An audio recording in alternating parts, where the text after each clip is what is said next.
Hi guys, welcome to another top 5 tips 10-minute video. It's a bit of a mouthful to get out that.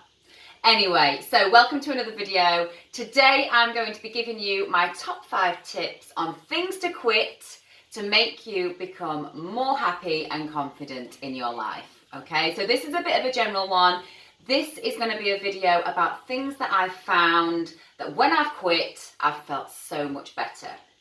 So things that people do in life generally tend to be learned behaviours or habits, okay? And I am a firm believer that you can get out of any habit and you can reteach yourself new behaviours.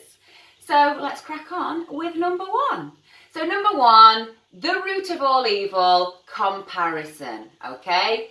So comparing yourself to other people is literally self-harm, okay? I think we naturally do it. We naturally look at ourselves, our age, where we're at with things, our income, our house, our car. I think it's something that most people do. And you do it even more so if you've been brought up by parents that tended to be those that keep up with the Joneses, that have to have the best of things, that are quite competitive, okay? But I truly think that by comparing yourself to other people, it makes you feel so bad about yourself. And I do believe that once you start to do a lot of work on yourself and truly look at what matters to you and work on that being amazing. So for example, I love to be kind, I love to be generous, I love to be happy, and I worked on that. I actually stopped looking around and comparing myself to anybody else because I was just so happy and proud that I'd got to a place where I felt content in life.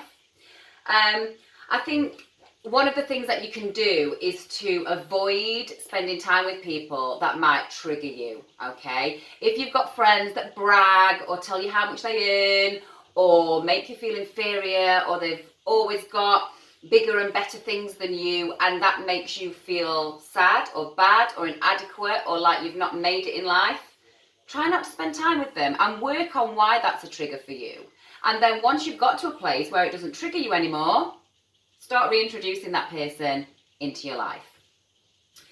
Number 2, complaining. You'll notice if you've ever been my friend and you've complained a lot, you won't have been my friend for long, because I cannot stand to be around people who complain. Yes, we all have little moans every now and then, and I'm the first to have a little bit of a rant if something's gone wrong, but complaining is a habit, okay? And it really does induce a negative mindset overall in your life.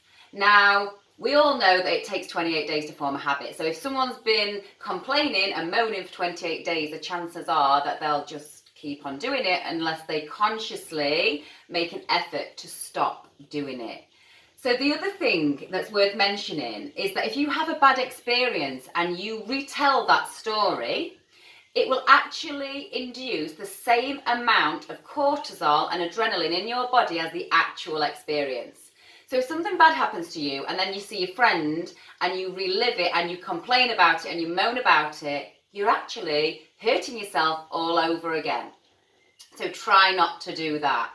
I've taught myself to, as my Irish friend said, build a bridge. Something bad happens, I go through it, I process it, and then I move on, because no matter how long you wallow about a situation, it doesn't actually help it.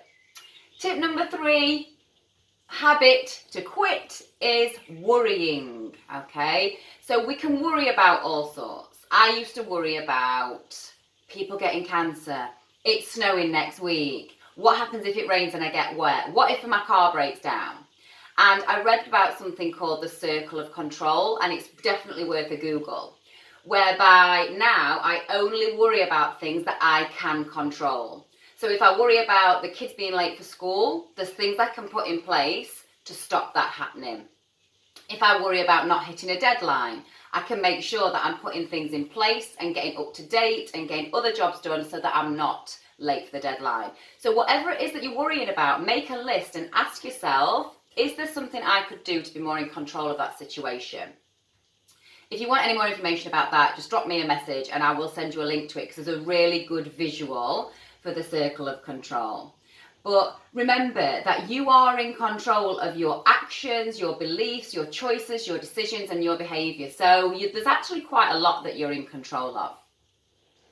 Number 4, procrastinating. I knew this word from a very young age. Don't ask me why. Maybe I did it a lot and my mum used to tell me off for it. But procrastinating. Stop waiting around for a push off the cliff. Stop waiting for something to be handed to you on a plate. If you want to do something, stop thinking about it and do it. Write a list of steps that you can follow, small, manageable, easy steps that you can do to help you get to where you want to be. Because it's better to start than something be perfect. I know that with my business. I wasn't ready, but I pressed go on my Facebook page, and before you knew it, Style Guide had started and I never looked back. So if there's something you're procrastinating about, whether it's booking in with a service with me, whether it's getting your Kickstart package, whether it's a personal shop, wardrobe edit, or something bigger like starting your own business, you get one life, guys, and there's never a better time than now. You know, if not now, when? You've heard that phrase, when? And if you don't know when, pick a date and stick to it. So that's habit number 4, to quit, okay? Number 5 habit to quit is to stop following people on social media that make you feel shit. So if you really struggle with your body image, don't be following people who are bragging off about how their six-pack is on point or how they've lost loads of weight. If that triggers you, if it's motivation and inspiration, then great. But don't follow people on social media that make you feel inadequate. Follow the real people. Follow the people that say, yeah, do you know what? Life shit sometimes, it's tough, but this is how to make you feel better about it.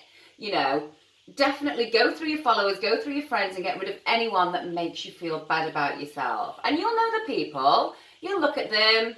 They'll just crop up on your timeline. You'll click on the page. You'll spend 5 minutes on there and you'll come away thinking, oh, you know, I'm fed up with, you know, how much that person's showing off about something, or what bullshit they spout about how perfect their life is when truly, you know, it's not.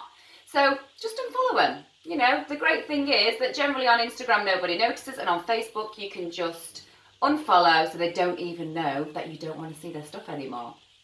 So I hope that's helped. They are 5 habits that a lot of people do. If you catch yourself doing any of them, ask yourself, why am I doing it and what can I do to stop that habit? It takes 28 days to get out of those habits. So if you're guilty of worrying, procrastinating, complaining, comparing, just decide enough's enough, draw a line under it and make some moves and make stuff happen. So I've held this cup for long enough and not even taken a sip. If you enjoyed that video, let me know. Drop a comment below. There's lots more coming. I've just got to find time to do it, but I hope you enjoyed it and I'll speak to you soon.